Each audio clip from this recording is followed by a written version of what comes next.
is now 7 o'clock. This call to order the City of College Place City Council meeting for Tuesday, February the 25th. Will we all please rise for the Pledge of Allegiance?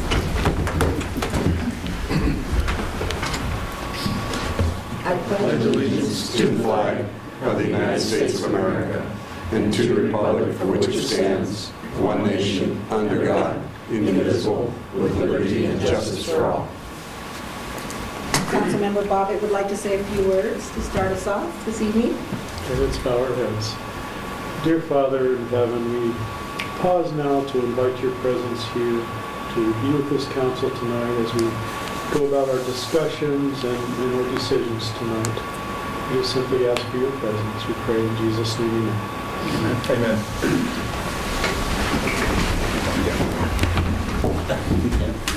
Okay, let's move on to some agenda items. We have our consent agenda, which includes approving the agenda for today. Public comment? Public comment? Another public comment period? Yeah. How did I move that fast? All right, then. Then we have a public comment period. I do like the pace of play I know, it's like this is Yeah, I guess so. Okay, so let's open the floor up to public comment. If anybody would like to share anything with the council, please step forward to the podium, state your name and address for the record. If anybody would like to make a public comment and share some information with the city council, please step forward to the podium and state your name and address. All right, seeing none, then the public comment period is closed. Do I have to open? I don't remember. We don't even, not for that one. Okay.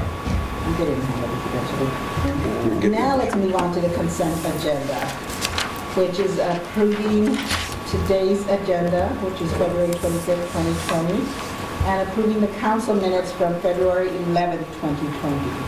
I'll make a motion to approve the consent agenda. All right, we have a motion. Second. We have a second. Any other discussion items? Should we add March to the excuse list? I will, yeah. Good point. Good point. Okay, so we have a first and a second. All in favor of approving the consent agenda, say aye. Aye. Any opposed? Okay, the ayes have it, and the motion is carried and adopted. And Councilmember Bobbitt reminded me that we need to, for the record, excuse Councilmember Nyhagen and Selby, who are absent today.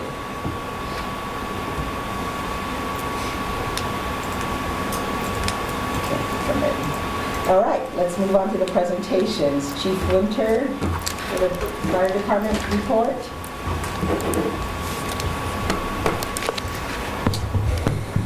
In September, I will have been with the city for 30 years, and this is the first time I got to speak first. I'm sure it won't happen again. You made that mistake. Well, I'm the only one under presentations. Guilty by default, I guess. No one else has a presentation? Anyone? No one? Anyone? There's no picture. Yeah. Paul, you got something to run Before I start talking about how the fire department did in 2019, I keep forgetting to invite the council to a meeting on March the 16th at 4 p.m. at Walla Walla City Hall. The author of the very short manual I handed out last time will be there to give a presentation. It will last no longer than an hour, is what I'm told. The fire commissioners from District 4, all three of them will be there. I don't know how many of City of Walla Walla City Council members will be there. It's their workshop, so I'm assuming most of them will be there. But they would like a head count of how many of you would be able to make it to this very interesting meeting. This is at City Hall? Walla Walla City Hall at 4 in the afternoon on the 16th. Monday, I have a meeting. 2, 3, 4, 5. I'll be there. So we'll need to get that in the paper, I'm guessing, because we'll have a quorum. I don't believe there'll be any discussion other than trying to stay awake for an hour, but Can we be reminded Yeah, we I'll try to, can send a but calendar. everything else here fails, Sure. it'd be nice. Sure. Did you get that I was unavailable? Unavailable, Okay, yes. Yeah. So we do got a public comment or a public announcement. So I think it'll be nice to have all three committees there. He's very non-dynamic. I don't know how to say that nicer. I don't think I said it as nice last time, but I'm trying to do better in life. So on your computer, you have a report like this, probably in color, about how the fire department did in 2019. We responded to 1,472 calls in 2019, which was 3% higher than the year before. So we are gaining ground faster than the population is. Of that, 1,152 of them were EMS calls. On page 6 of the report, I promised Paul over there I would go fast in honor of being first. So on page 6 of the report, you'll notice that there's a graph there that shows how long people have been on our department. The majority of our members have been on there 5 years or less. That is because 25% of our volunteers quit within the first 2 years of their employment and move on. Well, they're either community college students, they're Walla Walla University students, but they come here for a very short time and then they move on. So we're constantly hiring new folks. That's just the business of a volunteer organization. We've embraced it our entire existence. It's not out of the norm nationwide, but it is a lot of work, and we spend a lot of effort on that. On the next page, you'll notice that in that same demographics, that most of our population, as far as members, are very young. We do have 2 in their 60s and quite a few under the age of 30, which I no longer can claim by quite a bit. 40 isn't bad. 40 isn't bad. I barely can claim the 40s, so we'll hold on to that for a bit. On page 9, I know you guys have all read this, so I'm just trying to get the highlights here. You'll notice how our call breakdown is. You'll see that 78% of what we do is EMS, and that also is fairly normal nationwide. 75 to 80% is the national statistic on that. And then the other categories there are broken down into the types of fire calls and other calls that we go on. On page 10, I pulled this map from the RFA meeting, our RFA study, and you'll see that our station is fairly well located in town as far as how that relates to our fire call volume. The dark green being the most amount of calls and getting less the farther you get away from the center of town. So we are located fairly well. On page 11, you'll notice what time of day we're probably most busy and what month, and then on the next page, what hour. So we try and make sure that our volunteers and our paid staff meet those peak times. We have somebody on 24 hours a day from the paid side, as well as volunteers from 6 o'clock at night until 8 in the morning. And then we have 2 additional paid staff that are there during the daytime, starting at 7 in the morning, to try and get those hours when our volunteers that live at home are at work or are heading to work and won't come to a call. So you can see that where we really don't have as many calls is when most of our population is sleeping, which is good because that's when I like to sleep as well. On page 13, you'll notice that we have the green line shows how many times we're going out for overlapping calls, which means more than one unit in 2 different spots are occurring. We had a little bit of a dip this last year. We were trending up higher and higher. I think the dip is probably an anomaly and we'll start trending up higher again. There's a lot of times that both of our ambulances are out at the same time on different calls. So that's what we try and staff for, is to be able to put out 2 ambulances at the same time, going different directions. We don't always meet that, but we do at least note that when that isn't happening, we have someone from home that's dedicated to respond on that second unit as far as being an EMT. On page 14, you look at the patient demographics of what we're transporting and what we're going to as far as EMS calls. You'll notice if you scroll down just a little bit to the paragraph there, you'll notice that as our population ages, they use our service more. So even though the demographics of being 65 and older is only 18% of our community, they are 68% of our call volume. You also notice that women make up 49% of our population, but they attribute to 65% of our call volume. We think that is probably because, as a generality, men don't like going to go see the doctor. I don't know what you're talking about. I went once. Yeah. On page 15, you'll see how the EMS calls are broken down. You'll notice that the majority of we go to is trauma. Those are probably mostly falls. People falling, need help up. People falling in that elderly demographics. We go to that quite regularly in care facilities and all those types of things. 45% of the EMS calls that we go to, we transport. 16% ALS transports, and the rest we just see how they're doing, put a Band-Aid on their owie, and then leave them there at their residence. So that What percentage is transported? we're transporting about 45% of the calls we go to. So of the 1,152, we went to, what is that, 560, somewhere in there, 500. So we're busy. You know, each of those is probably an hour of a volunteer's time, because you pick up the patient, you take them there, you come back, and you still have to write your report. So it's a lot busier than our predictions. When we first thought of what we were going to do EMS-wise, we were hoping to get 10, 15 calls a month. This last January, we transported 52. Good news we got the service. And Very good news. We are certainly using it, you know, meeting a niche in our community that hadn't been met by us since the 80s. So So does that mean that the call volumes have somehow increased, that we couldn't predict what the numbers were going to be based on what other agencies had responded to, right? If they were So the prediction of the other agencies that were transporting for us before thought the severity of the call warranted them transporting more often than what actually has occurred. Got it.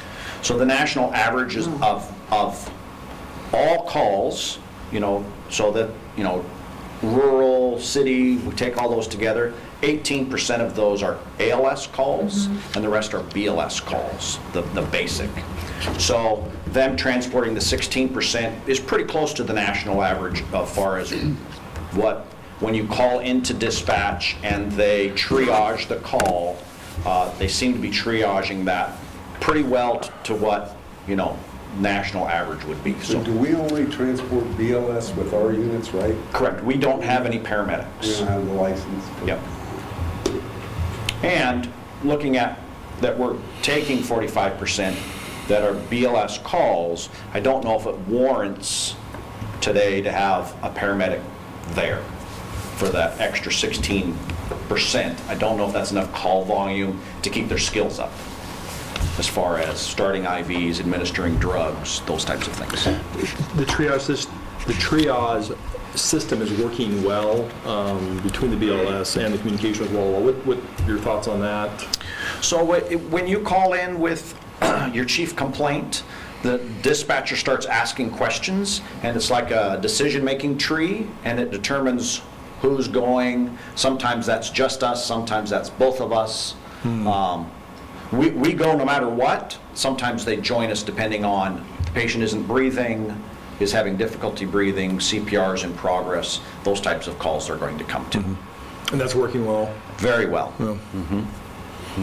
And we can still request them if we just feel like they need to come because of what we're hearing or what we're sensing of the call before we get there, and even when we get there. We have a 3-minute response to the hospital. So if we're there for a minute or two and then decide, sometimes we'll call them and sometimes we'll just put them in the ambulance and take them in, because they're going to get a higher level of care in a facility than they would us waiting for the ambulance from Walla Walla to come. They'll be at the hospital before the ambulance would have arrived. So the triage, they may show up for something that's more advanced, but on the other hand, when you arrive, it's not a case of I hate to say this, but it's of a scoop and get them there and not waiting for Walla Walla to arrive, even on more advanced cases? It could happen. We're getting pretty good at making sure they're coming, and if they're coming, we're going to wait that minute or so. But if you went for, a broken finger and it turned out to be a person having a heart attack, we may just take them because it's faster. Yeah. Normally, if they're having a heart attack and we're doing CPR, we don't take anyone while we're still doing CPR. Whether ALS is there or not, they wouldn't take them either until we can stabilize the patient. That's right, yeah. Okay. Thank you. Any other questions on that? Sorry, Paul, I'm trying to go as fast as I can. Okay. If you look on page 17, you'll notice that the target response is to get to any call in town in 300 seconds. I couldn't quite figure out how to do the math, divide by 60, make minutes and all that. My software wouldn't do that for me. So we're 5 seconds off our target, so that's pretty good. I know, we have room to improve. We're going to keep improving on that. I like how the graph looks like it, the Yeah. computer. We're way off. You notice you didn't go from 0 to 306. Yeah, you wouldn't know it's any difference there. It's a long Better step up process. your game. I think those are the highlights of the report. You can certainly read, all 19, 20 pages in depth at your leisure when you can't sleep You're at not going to night. read it to us? No. I'll be quiet here in a minute. Capital requirements. You've got 2 vehicles. How are they holding up? What's the future look Sure. to So we have a graph in here. that I obviously didn't see? That's all right. I skipped over it. On page 7, on the bottom half of the page, it talks about what the average, or what the age of each vehicle is compared to when it should be replaced. And you can see that the top line in each of the categories is its life expectancy, and the orange is when it should be replaced. And you can see where ambulance is. Those are out of skew. As wildland vehicle, or the reserve wildland engine is out of skew. We bought the ambulances, and they were already older than you normally would keep an ambulance. Yeah, that's... City of Walla Walla replaces their ambulances every 6 years. I think here we're showing every 8. But we wanted to first make sure that it's operating in the black and put money away for it, rather than borrowing money from the city in order to start out the new service. Thank you. Question. In the fire incidents, obviously, by far majority are false alarms. Are those mostly commercial, or do they, okay, and then, So some of that is, hey, I see smoke, and we go over there and it isn't. That could be, it's a dryer vent, those types of things. But the majority of that would be a child pulled a pull station at Walmart or something like that. do we have any policy of after a certain amount of time, the false alarm? We do. After the first time, if they don't, if a child pulls a pull station, we don't charge for that, because usually the child and parents have run off. But if it's a malfunction caused by a certain problem, by the second time we go, we start charging, and it Okay. escalates. Good. So I think the first time it's $25, or I should say the second time we show up, it's $25, and it works its way up to, I think, $500, to encourage them to fix it. Yep. Okay. Any other questions or comments? Very good. All right. Thank you for your time. Chief Winters. All right. So we have no public hearing, so let's go next on to the action items. Mr. Gordon, you're going to share the 4 bites? Yeah, thank you, Mayor. Council, tonight we're coming before you to ask you to approve a design contract for Phase 2 of the 4 Bikes project. You should be fairly familiar with that project by now. We've talked about it quite a bit. We had one respondent to, we went out for proposals on the 11th of December last year. Got one proposal from Anderson Perry on January 22nd. It came back a bit higher than we were expecting, and we have a fairly limited budget. We had $500,000 coming from TIB. We threw $100,000 in the pot for $600,000. Typically, we're really happy if we see about a 10% of total project design engineering cost, and then maybe about an 8 or 9% construction engineering cost. So we keep that engineering firm usually on board during the construction phase, and they continue doing monitoring and project management. So altogether, if we can come in under 25%, even 20%, we're real happy. This was a little bit over that. So we went back to them and said, hey, it's a lot of money for the little amount of funding, the small amount of funding we really have for this project. We got to stretch it. And we asked them to sharpen the pencil. And we said, you know, why don't you look at adding in the construction engineering component to the contract, okay? See what you can do with it. So now you don't have just the engineering contract to look at, you also have the construction engineering component. See what you can do to get that under 25% or $150,000. They said, we'll look at it. They did it. They came back. They made some assumptions in the process, and so the proposal they've come back with is the original proposal. I think that's Exhibit 1. But it's qualified by a number of assumptions, and you'll see those in your agenda bill there. It's also in Exhibit 2. And the major things that they're asking for is they will not be going out for appraisals for any right-of-way dedications. We are partnering with the university on this. In fact, we're meeting with them next Tuesday, I believe, in the afternoon at Steve Rose's office to discuss the project. And the anticipation is that they're going to actually gift and donate the right-of-way that's needed for this project. However, under the Federal Relocation Act, which we follow in our acquisition of property, they have the right to ask for appraisals, but that costs money. So every appraisal they're going to be requesting may mean a few fewer streetlights along the south side of the project. So anyway, this is what's before you. Anderson Perry is, again, the only respondent. We have a proposal for them for not just engineering, but also construction engineering for a total of 25% of the total budget, or $150,000. Okay, do we have any questions, comments for Mr. Gordon? I have a question. So maybe I'm having a moment, but don't we normally just do a 10% contingency instead of the 20%? We do. And the reason that I upped it from 10 to 20 is just because if the assumptions for the appraisals do not play out, and for whatever reason, because there's some uncertainties here, we'd like to be able to continue through at the 20%. If you're not comfortable with that, it's more than understandable. You could modify the motion to 10%. We're hoping we don't have to use more than 10%. Mr. Peterson?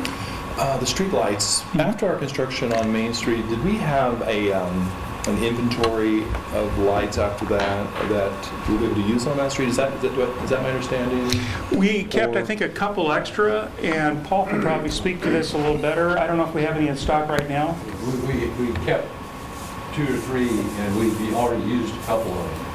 So those were just in case they got hit. We had. Okay, yeah, okay. So we don't have any stock. I see, okay. Mr. Cleveland? How to phrase this?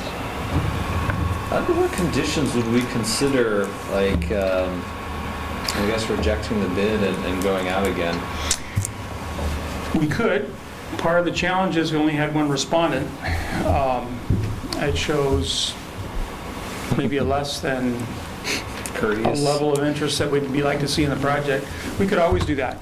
The dilemma it's not a dilemma, the strike against that approach, if you will, is that TIB is really anxious to see us get through this project. They have some other projects in the queue they'd like to fund, but they're kind of sequential, and they like to do a project at a time. So right now we've got some overlays, Meadowbrook and Lamperti, that we're doing. This is complete street money. And so we kind of like to clear it off the books, but we could go back out.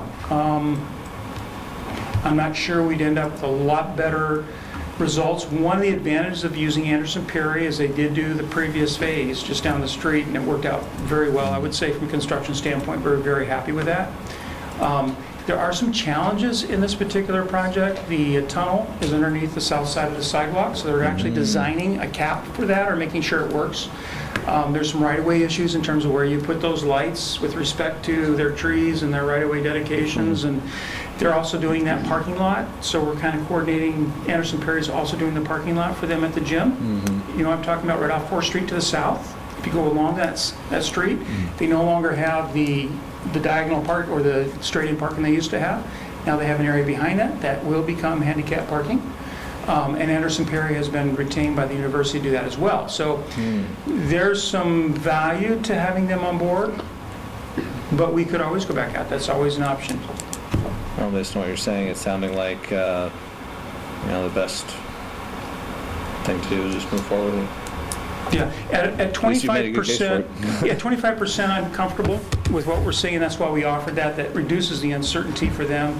They know that they're going to have a certain amount to work with to do both parts of the project.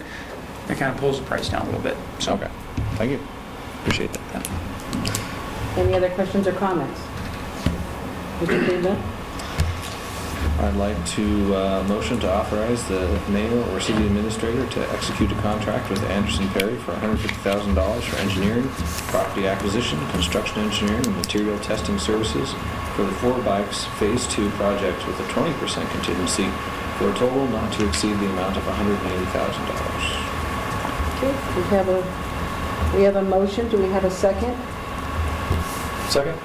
All right, we have a first and a second. Any other questions or comments? All right, all in favor, vote aye. Aye. Any opposed? All right, the ayes have it.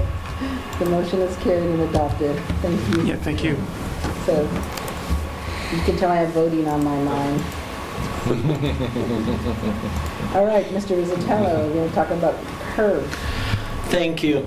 So with this item, the State Community Economic Revitalization Board, we've been very successful getting planning study money from them. In this case, they actually have perspective development construction dollars. Earlier this year, they were actually out of the said dollars, but when I went over to Olympia, I met with them and they said, hey, we just had like $3 million turned back, and we need to get it like out the door. And they're aware of our Southwest Sewer project. That'll open up all the commercial and industrial lands that way, so they highly urged us to apply for it. This is resolution just saying you all support it.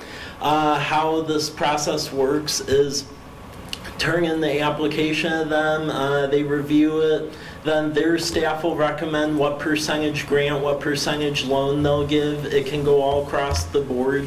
And then there's actually a formal presentation that I'll give to the curb board over in Olympia. And right then and there, that board will decide what the split is between the grant and loan. They could go with what the staff says. There's other times where I've seen that they just came up with their own thing and did it. So you really don't know until you go to the curb board meeting. This is going to be the first of a couple of grant loan opportunities to make sure we're fully funded for Southwest Sewer. We're doing this, we're doing USDA R&D grant for it, and then also port money. So this is the first of many because it's a very expensive project, and I'm just trying to get all of our ducks in a line so we can see what's the most attractive package for us. Because the timeline for that, it's needed for additional capacity, and then we also are on a timeline for commercial interests as well that'll help us in the long run. So. Very complex. Any questions or comments? So this is just the engineering contract, right? No, this would be construction money because we're already doing engineering for Southwest Sewer. Engineering will be done by this summer, so I'm trying to get the funding package together to actually build it. Which is between 5.5 to 6 million? It ranges from 5.5 to 7, depending on several variables. So. Ms. Sherman? I was waving at Bob, but I'd like to make Oh. a motion to adopt resolution number 20-007, which authorizes and fully supports the Community Economic Revitalization Board grant/loan application via the Prospective Development Program. Second. All right, we have a first and second. Any other questions or comments? All right, hearing none, all in favor say aye. Aye. Any opposed? All right, the ayes have it, the motion is carried and adopted.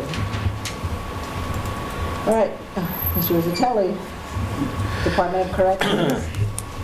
This program is from State Department of Corrections, and with this program, they basically offer some prisoners and folks that they have on home confinement where they will come and do public works projects such as like Queen Park properties or things like that. This contract is open-ended, so essentially we would just need to notify them when we need to use them. It's $15 per offender per day, and it comes with a supervisor as well, so pretty good deal.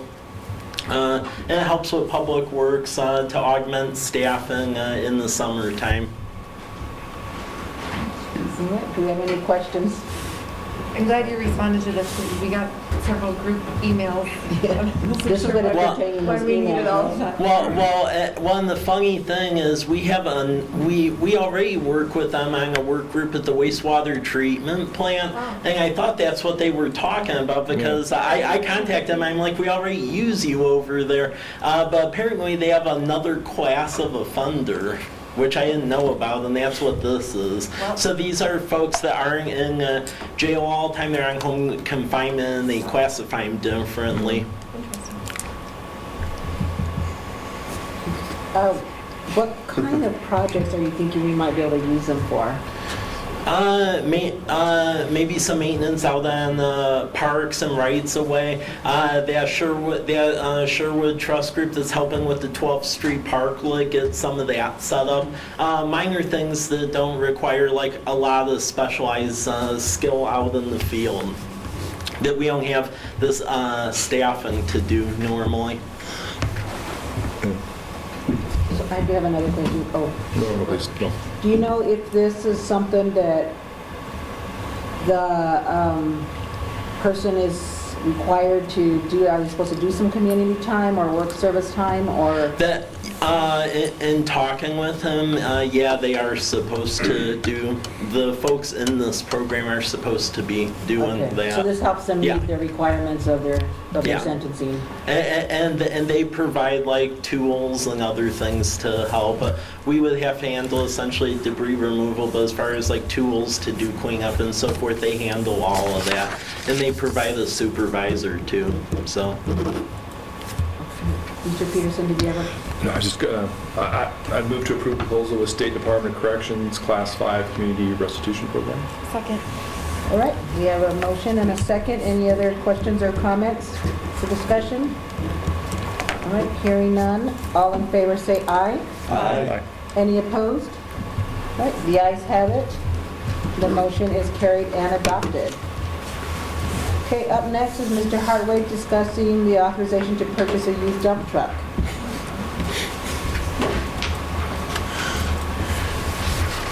David said I could take all the time I want. Sorry, he took so much of your time. Okay. So in the budget for this year, it was in there to purchase a used dump truck for $150,000. We went out to bid for a used dump truck, 2008 and newer. We had three bids come in, two from Jim's Pacific Garage and one from Pacific Puget Sound. We're recommending the one from the Puget Sound. It's got low miles and hours. It's in great condition. Jeff went over and saw that one. And then on top of that, then they would supply the dump body for it. This will be a little bit larger truck than the one that we have now. The dump box will be larger also, so we can haul a little more quantity of material. And then this one replaces the dump truck that we have, the 87 dump truck that right now is down at the treatment plant hauling solids after they press. And that one we can't get parts for anymore on a lot of the trucks. So we're asking for your authorization to purchase this. Now, I increased the price just a hair because I found out that they can get the license for us. So when we get the truck here, it'll all be has the exempt plates on it as well. So I've added another $100 to get that. Anyway, I would love to get a motion to purchase a used dump truck. All right, do we have any questions or comments? We got an extra $55,000. Yeah, I like that. It's a nice looking truck. Yeah. yeah, it is a good truck. I move that we authorize the purchase of 2009 International 7400 single axle with drop axle dump truck for an amount not to exceed $95,900 in a surplus of vehicle 733 1987 Chevrolet dump truck. Second?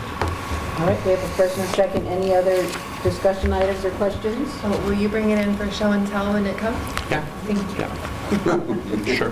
Maybe just outside is fine. You don't want it right in here? Not on the new carpet, Yeah. please. New carpet. There will be new carpet. It's real critter trucks. All right, all in favor of the motion, say aye. Aye. Any opposed? All right, the ayes have it, the motion is carried and adopted. In regards to the previous agenda item, we'll probably be calling the penitentiary here to use that crew to remove tree debris out at the wastewater treatment plant so that the farmer can get in there and prepare the ground. We've already used the prison crew on part of it, and now we can finish it up. This is a little bit less costly with this crew. So anyway, that's probably the first use we'll get out of it. Awesome. Good, a win-win. Thank you. All right, Mr. Rosatello? Acceptance of the Wild Horse Foundation grant? Okay, I just got word on this Friday. We submitted this grant application in late December. We were awarded the full amount. This will go pay to acquire another set of those iPod 4 cameras and put them at College Avenue and 12th and College and C Street. And then we'll be able to see people and folks going in and out of the town, because like that incident we had over Halloween, if that camera would have been there, we could have seen what happened on 12th earlier. So that was the genesis behind this thought. Excellent. Any other questions or comments? Well, I will channel Councilmember Selby. Great job. I'm getting these grads. Appreciate it. With one mention and you're out there finding them, so. That's a good thing, a good broken record to be known for, I think. Absolutely. All right, do we have a motion? I move to adopt Resolution 20-008, which authorizes acceptance of the Wild Horse Foundation grant for the acquisition of 2 security cameras. I'll second. All right, we have a first and a second. Any questions or comments? I just like other people's money, you Isn't know? that fantastic? Yeah. Keep I'm spending. really good at spending it. Yeah, all right. Real good. All in favor, say aye. Aye. Any opposed? All right, the ayes have it. The motion is carried and adopted. Thank you very much, Mike. All right, we have a few administrative reports. Chief Winters.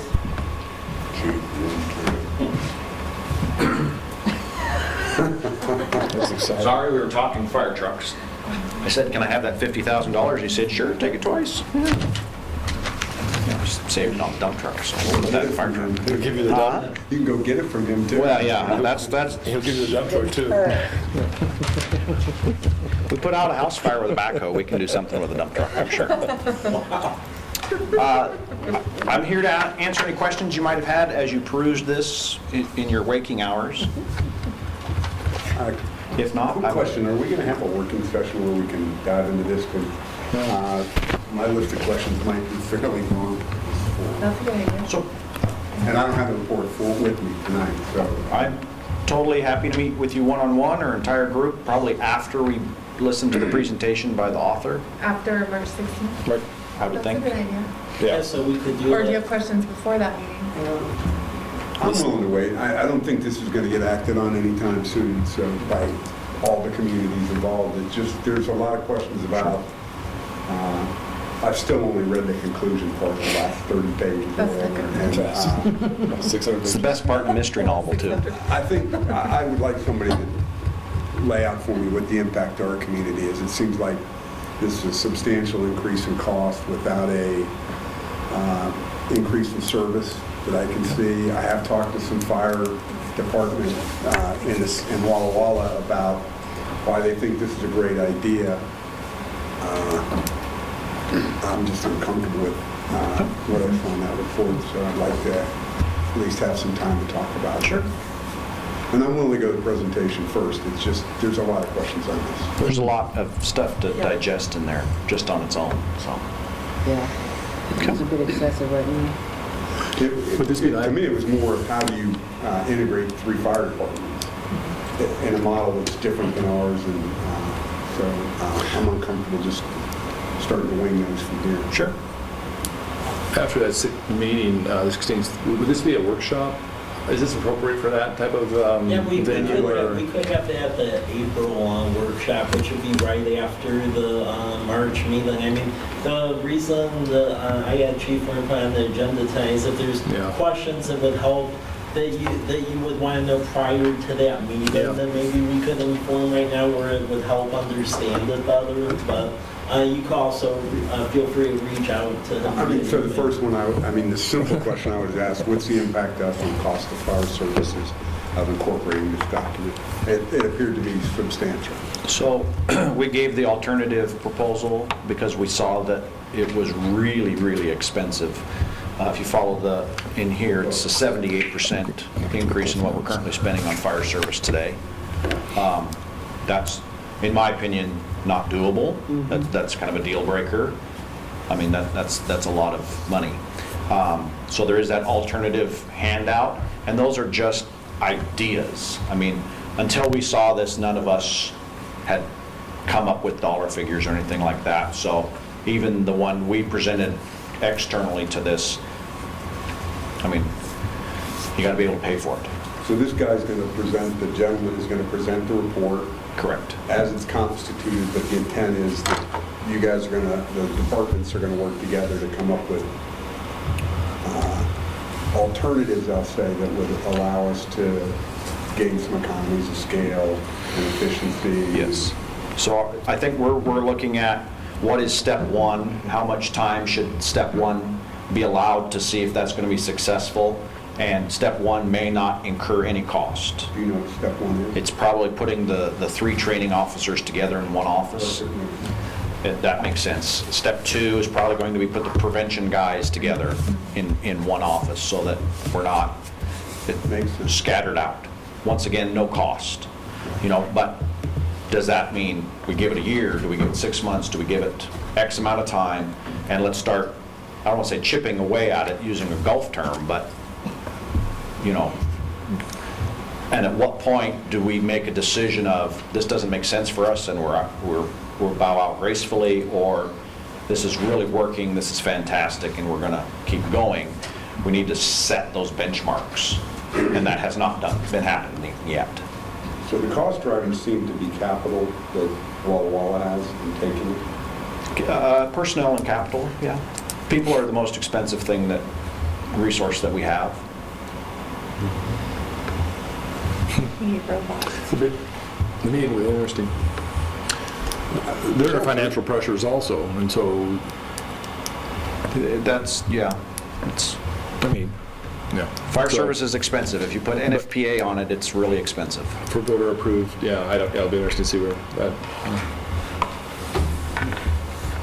There just needs to be a tangible benefit.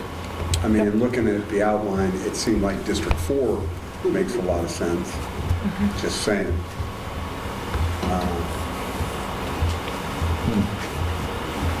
And those are things that'll have to be discussed at all levels. Yeah. This is just the beginning for the 6th time or so. in 30 years. In your tenure. Any other questions or comments? All right, thank you very much, Thank Chief Winter. I left off the S this time. Okay, Mr. Gordon, you want to talk about the revised standards? Yeah. Thank you again, Mayor, Council. From time to time, we see updates to our standards. We have a couple of areas in which we're looking at making some changes.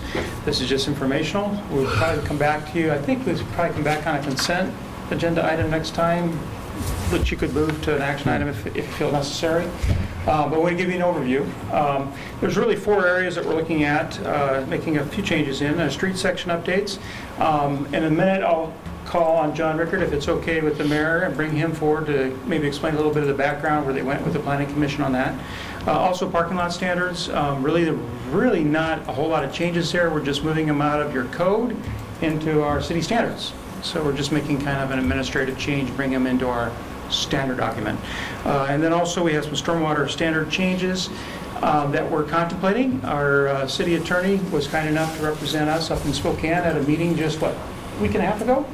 Seems like a long time. Yeah, probably 3 days ago. No, it was a little longer than that. But in any event, ecology seems to be opening the window a little bit to some common sense. And we'd like to open that window if we can a little bit and maybe inform some of our standards in a way that are reasonable for our community and make it a little easier to implement our standards. And then finally, we have a couple miscellaneous specification changes. So with that, if it's okay, I'd like to ask John Rickard to come on up and maybe give us a bit of background on some of the changes that we're seeing and the suggested changes in the street standards that got implemented as a part of the development code, Unified Development Code. Yeah, real briefly. So in 2019, actually in February, so a year ago, if you recall, we had that joint workshop with the Planning Commission and the City Council, and that was during the period when we were updating our development code. And so we wanted to get all of you in the same room to really get a sense for what your concerns were with regards to what our streets look like, and so we could codify some of that information. For instance, our development code now states that like collectors and arterial streets are going to have a certain number of lanes on them. They're going to have they're going to have bicycle lanes. They're going to have planting strips. They're going to have 6-foot wide sidewalks and street trees. So those elements were incorporated into our into our development regulations that went into effect beginning of the year. So, and it's the DKS is we ripped off Walla Walla's their art renderings for our project and just tweaked them a little bit here and there to kind of give you guys a sense of what it looks like across section. So what Robert did, and Robert Ensley, who's no longer with us, did was incorporate the DKS stuff into a full cross section for us for the standards. So any questions on that process, or did I give you enough detail? I have a question around a comment. Where it says staff is not proposing low-impact development street cross-sections. Is there something specific that So in the addresses? DKS, those roads, so those are the, we do have some cross-sec. Can you pull up that DKS? Because I can't remember exactly what it's the fourth one. Yeah. It's the very end of the report. So that's kind of one of those terms out there, low impact development. You know, it's basically using less asphalt and whatnot. Usually, what you end up doing with those, they're really applying those in more urban areas where we have a lot of mass transit. You have people living in denser spaces, but they're problematic for our fire department in particular because the streets are not wide enough. So that's shown as like a 26-foot wide street, and with parking on both sides, you can maneuver two vehicles. If you pull over and let somebody pass, it's like driving around in some of our older streets. But if there's an emergency vehicle that needs to get down them, it can be problematic. If vehicles aren't parked properly, if they're 2 or 3 feet up from the curb, which occasionally we find things like that. Our narrowest residential street is 36 feet is what we proposed. So probably talk too much about that, but yeah. Mr. Peterson? I think I'm on the right section here. 3B on the first, the clarifying use of roof surface dry wells fed by roof. Can you speak to that briefly? Robert, that's an engineering thing. Yeah, that would be, I'll discuss that in a little bit when we get to stormwater. Okay. If that's okay. Yeah. I'm out of sequence. Thank you. Any other road cross-section stuff? No, none? All right, thank you. Okay, thanks. You're back up, Robert. Thank you, John, I appreciate that. You fielded all the hard questions, so I get to take over the easy ones. Sorry, Stormwater sorry is- about that. No, that's fine. Jumping ahead. So just to repeat, the parking lot standards, while we're doing is moving those out of the code. There may be, we need to do a closer check to make sure there may be some things that are in our new development code that we need to tweak a little bit, but we're not anticipating. There was one error in the old table that we're fixing, made no sense. For restaurants, the parking requirement was 1/4 per, we're not even sure what the unit was, and really, the standard across the board is 1 parking stall per 100 square feet of gross restaurant area. So we're going to use that in those standards. Anyway, that aside, if we move on to the stormwater changes, what we're looking at is ecology, again, I mentioned, is now allowing us to discharge water from private facilities into our MS4, which is that's just an acronym, basically describing our regulatory requirement to take care of our system. That's our system. If they dump water into our system, we're responsible for it, unless the level at which they're dumping water is at the 24-hour, 100-year storm, basically flood conditions, right? So if it's a flooding condition, they don't say that they're discharging to our MS4, that we have to take care of it, we're responsible for it. All bets are off at that point, which is good news. So now we can put a private facility on a private lot and still have it overflow at the 24-hour, 100-year storm into our right-of-way and not be responsible for it. Otherwise, we'd be responsible for everything, everywhere, all the time. We also don't, apparently, own the creeks, which is a really good thing. We don't want to own the creeks. And we're going to be discussing this a little bit more on Thursday and going through it. But one of the changes that we're proposing is that we allow private facilities to discharge into our MS4 once they get up to that 100-year storm level, okay? And then the other thing that we're going to propose is that if we do not have downstream capacity in a development, which eventually we want to have all the capacity we need, but we don't have it, and they come in, we're going to have them do it on site at 100-year storm levels. And then if it discharges past that, it'll go into our right-of-way, but they're not going to hold us accountable for it. So those are the 2 big changes that we're looking at. They will provide us some relief. But also, one of the things, and this was one of the things that Mr. Ensley actually, who was most recently with us, suggested, and a way to simplify some of our stormwater requirements is sometimes on a lot, some of the water flows away from the right-of-way, away from our MS4, water that we are not responsible for. Some of it flows into our right-of-way. Depends on and a lot of lots do that. Some of them go back to a creek, some of them come to our right-of-way. It's not atypical. So how do you deal with it? We do not want to be getting in the backyards of somebody's yard and trying to take care of everything. So what we're trying to do is say, if it flows to our right-of-way, put a facility out in the right-of-way that'll take care of that part that comes in. That gets complicated when you're trying to take a lot and put a house on it with different roof angles and structures, and it goes to different gutters and so forth. What part does it go to? Well, simplifying technique is to put dry wells, which are not regulated by ecology, on each of those roof drains. So they can just put these little dry wells in, and they don't have to worry about all the complicated calculations, and they can kind of put the house where they want. They still have to draw a line that says, yeah, we're going to grade the lot, and it won't, no more of this will come to the right-of-way than what we show right here. But that simplifies things. So that's the other thing we're looking at. 2 questions on that. First, the first part in A, if I understand correctly, if it's anything that flows from a private property into a right-of-way, we handle up to the 100-year storm level. That means we have to size our facilities to remediate that water, right? That is correct, except that on a private facility, we would require that they not flow any water up until the 100-year storm. Okay, so they are responsible for putting their retention pond into... Everything. We don't even have to get on the property. In a 100-year storm, when it overflows, we're not responsible to remediate that. That just flows basically to the Pacific Ocean, and that's Yeah. once 100 years. So Flood that's conditions. cool. I'll just say a caveat to this is you won't find that 100-year Right, anywhere. it's not defined. And ecology tells us, which I'm surprised the state agency is willing to guide us this way, and they're kind of put their neck out there. They think it's a defensible position, that 100-year flood. Now, that doesn't mean that someone isn't going to see water in our system and complain about it and sue us and we'd be held accountable. But we can say we relied on ecology for the baby incident.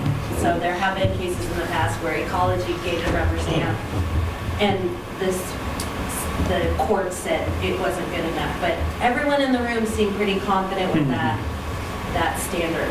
When you say- If that makes sense. When you say we see water, we're saying we see contaminated water in our system. No, it's any stormwater. Oh. All the stormwater is considered contaminated. Okay.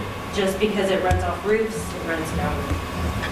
So you have to have a facility to recover that water. If you don't have a facility, you're basically adding pollutants to the environment. They're saying if you're above this, we'll call it a reasonable, unusual storm level, like what we had a couple weeks ago with the flooding, then the stormwater treatment requirements are relaxed. So it's not an absolute, but we're very, very, Right. very confident. You need some. I'm not sure how you would monitor Otherwise, that. well, you'd have to resize your facility, Yeah. which is going to cost you a ton of money, so you don't want to do that. The second question, sorry, the dry wells, are those just where the gutters run and there's like a reservoir of slow draining Generally, it's like gravel a pit? coffee can size, maybe a little bit larger, thing in the ground with gravel in it. Coffee can. Well, I drink a lot of coffee, and you should see what we drink back. No. Okay, so it's a Costco-sized coffee can, okay? I got you. Good size, maybe 5-gallon can. barrel. Yeah, That's what I would say. so, Really big coffee can. yeah. So they just have to put that on site for the drains and then they're cool.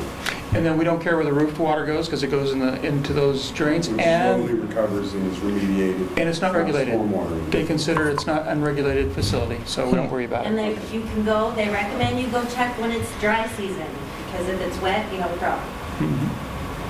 Okay, I'll go do Yeah, that so when we the dry can season lift comes. the lid, look at it. Oh, there's supposed to be a lid, it's accessible. Mr. Peterson, did I that didn't answer think your so, I thought they question? were all buried, You right? really asked right here? Yeah, it's There's hundreds. It's interesting. My son lives in Seattle, and it's interesting the grants that the Seattle. This is kind of out there, but I'll just in this whole discussion, grants that are available to homeowners to get this water to not go off their property into the street, and actually having engineers come in and designing flows in backyards and have their funds available. It's amazing how the state, different levels, of course, depending on the amount of rainwater, of course, and other issues, but Have to. Yeah, I mean, how Puget widespread Sound this.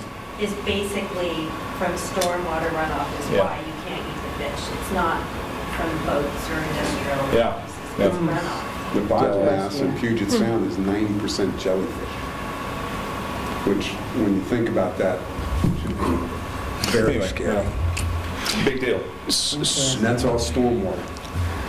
And so just a couple clarifying points is, we are a different world out here in many different ways from the west side. Sure. So we have two different stormwater manuals that reflect that difference. And then the other thing just to remember is, because we're doing kind of the same thing as what you're talking about with the grants, is when a new development comes in, if we don't have capacity already built for it, they've got to do it on their site. That's what I'm proposing, or we're suggesting. And that's pretty much what we've been doing in the past anyway. But that 100-year storm requirement sounds like a lot. I did the calcs once, and I don't recall exactly, but I think it's like 12% more than the actual 25-year storm. So it's not linear. It's not like 4 times as much as a 25-year storm. It's a little bit more. but it's not a huge amount more. So the facilities get a little bit bigger, just for information. That's good. Yeah. And then we had a couple other miscellaneous, is there any more questions on storm? Okay. We also had some miscellaneous specification. These are more clarifications than anything else. They've been inherent in the code for some time, but we just would like to spell them out more clearly. And that is, when you have a subdivision that is exclusively on one side of the street, then they are required to do what we call half-street improvements. They have to put in the curb, half the street. They're responsible financially for that. In fact, sometimes if it's a safety issue, or we'll make them do even a little bit more so we can get enough traffic through both sides. You know, they're the ones that are tripping the requirements, but half-street improvements we want to make sure is in there and it's clear and it's a statement they understand. The other thing is, and again, we've done this and we did this with Homestead, we put it in development agreements. When you put in your utilities, your water, your sewer, and your storm now, it now extends to the furthest lot line of your development. You don't just extend it till you can get to your last lot and leave the last 50, 60, 70 feet to the lot line. So that the next developer, when he comes along, can just try and keep going, not come into where you left the line short. Does that make sense? Yeah. So those two things, we're also planning on putting some language in for the next standard update. Yeah. Questions? Very educational. Okay. It really is, thank you. Yeah, thank you.